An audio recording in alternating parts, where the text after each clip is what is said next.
আজ সম্প্রীতির উৎসব রাখি বন্ধন উৎসব। দেশের কোনায় কোনায় পালিত হচ্ছে রাখি বন্ধন উৎসব। সেই মতো বাঁকুড়ার দুর্লভপুর শ্রমিক সংগঠনের তরফে রথীন ব্যানার্জির সভাপতিত্বে মর্যাদার সাথে পালিত হলো রাখি বন্ধন উৎসব। সংগঠনের সদস্যরা নিজেদের মধ্যে এবং রাস্তার পথ চলতি সকলের হাতে রাখি বেঁধে মিষ্টিমুখ করানোর মাধ্যমে সৌভ্রাতৃত্ববোধের এই দিনটি পালন করতে দেখা গেল। পাশাপাশি আরজিকর কাণ্ডের তীব্র নিন্দা জানিয়ে এবং এই ঘটনার তদন্ত দ্রুত নিষ্পত্তির জন্য একটি প্রতিবাদ সভার আয়োজন করা হয় তৃণমূলের দুর্লভপুর শ্রমিক সংগঠনের কার্যালয়ের সামনে। এদিনের এই প্রতিবাদ সভা থেকে বিরোধীদের তীব্র বাক্যবাণে বিদ্ধ করতে দেখা গেল শ্রমিক সংগঠনের সভাপতিকে।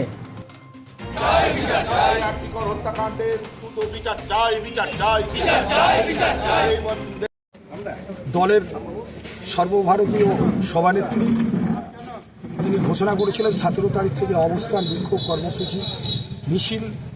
তাই আমাদের আজকে রাখি বন্ধনের উৎসব, তারই মধ্যে বাংলায় যে বিরোধী দল তারা যেভাবে বাংলাকে অশান্ত করার চেষ্টা করছে তারই প্রতিবাদে আজকে আমাদের অবস্থান কর্মসূচি ছিল এবং রাখি বন্ধনের পর আমরা লাগাতার এই অবস্থান চালিয়ে যাব।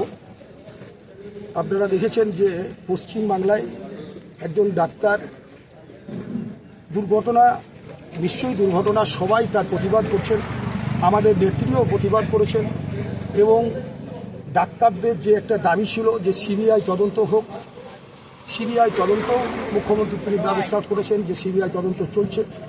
তারপরেও প্রত্যেক দিন বাংলায় মানুষকে বিভ্রান্তি করে বাংলার বিভিন্ন সরকারি সম্পদকে নষ্ট করা হচ্ছে, তারই প্রতিবাদে আমরা আজ রাস্তায় নেমেছি। বিরোধীরা তো বারংবার তদন্ত চলছে, সিবিআই নিশ্চয়ই দোষীদের ব্যবস্থা করবে।